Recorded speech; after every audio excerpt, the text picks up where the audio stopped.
Je rêve d'un beau grand pays de tout le monde, proche de mon cœur avec la tour Eiffel, les Champs-Élysées et même le phare de Pointe-au-Père.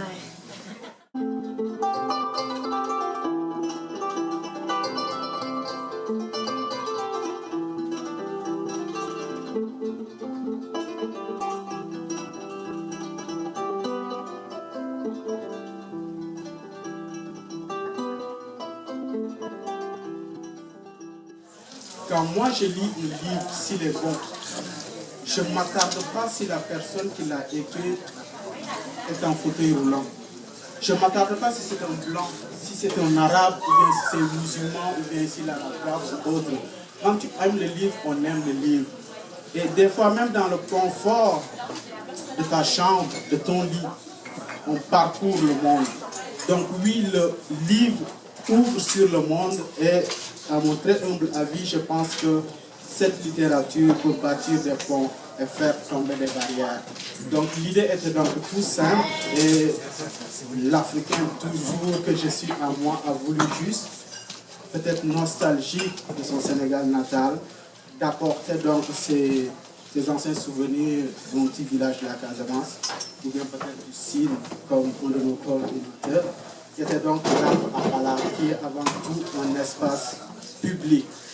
Donc l'idée est toute simple, toute modeste, de réunir du monde au-delà des différences, jusqu'autour d'une passion commune, qui est, oui, effectivement, la littérature.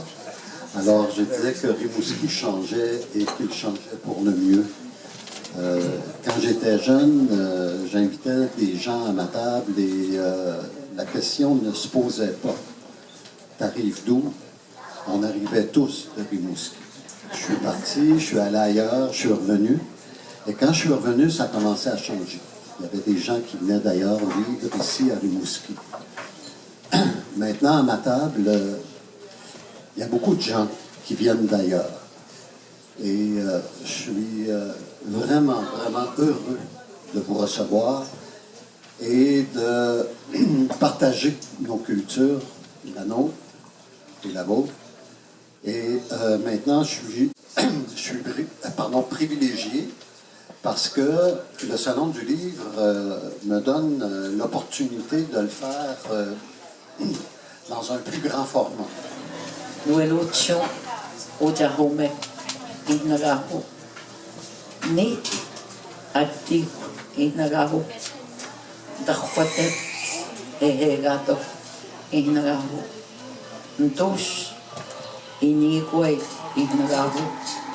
Ntakop Wabtekmok Inagaho. Dawanahom Matshok Inagaho. Nanakamun, Tewagan, Inrahu, Nid, Inno, Dahanrahan. Ma richesse s'appelle saumon. Ma maison s'appelle caribou. Mon feu s'appelle épinette noire. Mon canot s'appelle bolo. Ma robe s'appelle lichen. Ma coiffe s'appelle aigle. Mon chant s'appelle tambour. Moi, je m'appelle humain. Mes soldats d'écorce montaient la garde en attendant la prochaine floraison, protégeant une maison de fleurs pour qu'un jour de printemps l'anime. Et toi, jeunesse talentueuse et prometteuse, à l'identité complexe, qui nous rend fiers d'appartenir au genre humain, je m'incline devant toi. Et vous, femmes et hommes redressés, qui résistez au patriarcat et à l'oppression, au racisme et à l'injustice, vous qui œuvrez pour rendre à l'humain sa dignité, je vous salue.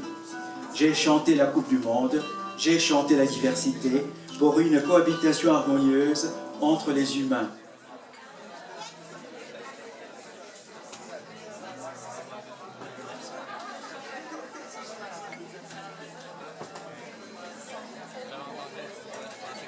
Je me présente, Lise Beaulieu. Je vais vous parler un petit peu de lecture. Je ne vais pas vous lire d'extrait nécessairement. On est pas comme le reste, là. Et bon, pourquoi je suis là? En fait, on célèbre la diversité et on célèbre le mieux vivre ensemble. Et moi, ben là, j'ai vécu une belle histoire d'amour. Vous aimez les histoires, vous aimez lire.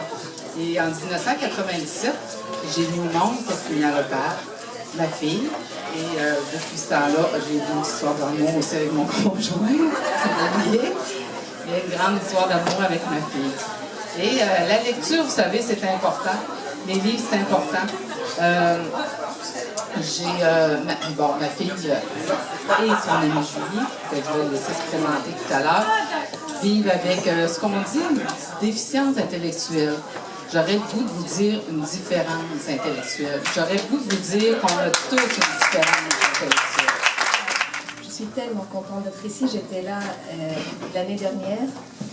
Et je ne peux vous dire combien ça fait du bien d'entendre Léline, de vous entendre Robert.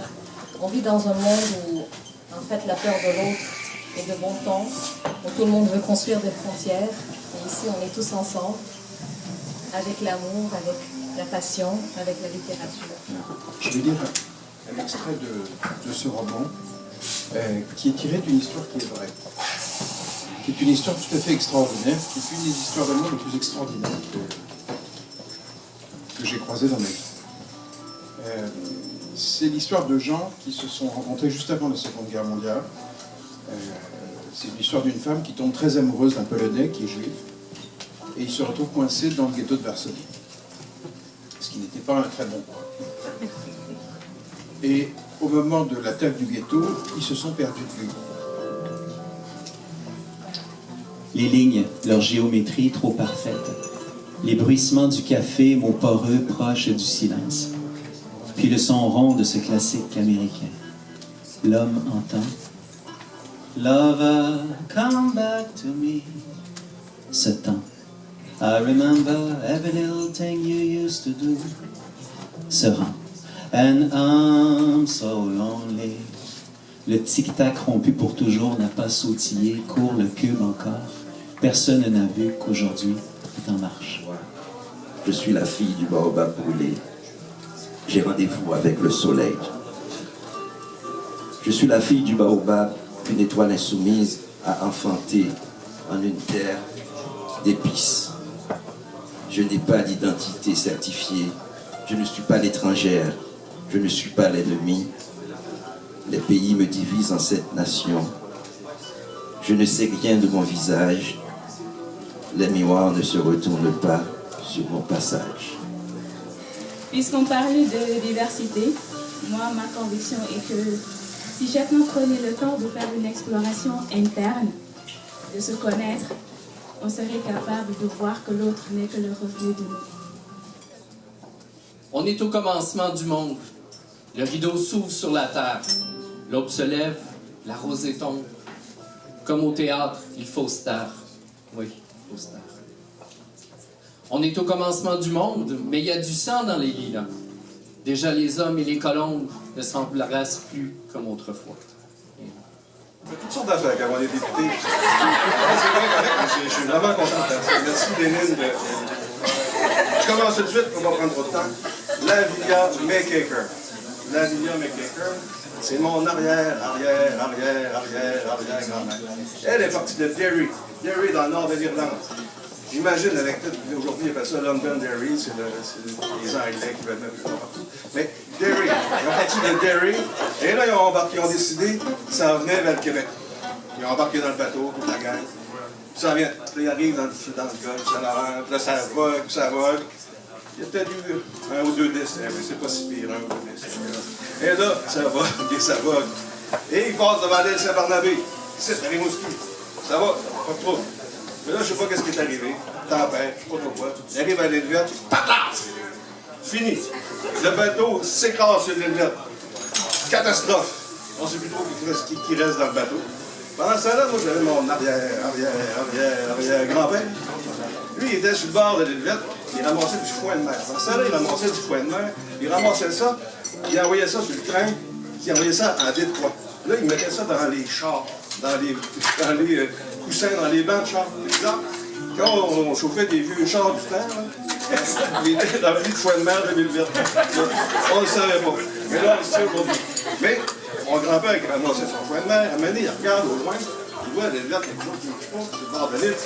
Fait qu'il va là, il arrive, et là, il trouve mon arrière grand-mère, qui était tout seul, vieille survivante, blonde, belle au bout. Et là, il apprend, il embarque sur son canot, il l'amène à sa mère. C'est regarde ce que j'ai trouvé. On n'a pas la même couleur, on n'est pas du même pays, on est de différentes religions, mais on peut vivre ensemble. J'ai le cœur qui bat au rythme de l'union, un nouveau regard, une nouvelle vision. J'ai la main tendue vers d'autres horizons, les oreilles bouchées contre leurs sales opinions. Mon cœur est allergique à toute forme de haine. Je suis à la recherche de ces esprits qui ont brisé leurs chaînes. Ceux qui regardent l'autre voient un être humain, pas une couleur. Ceux qui savent qu'aucune religion n'est source de douleur.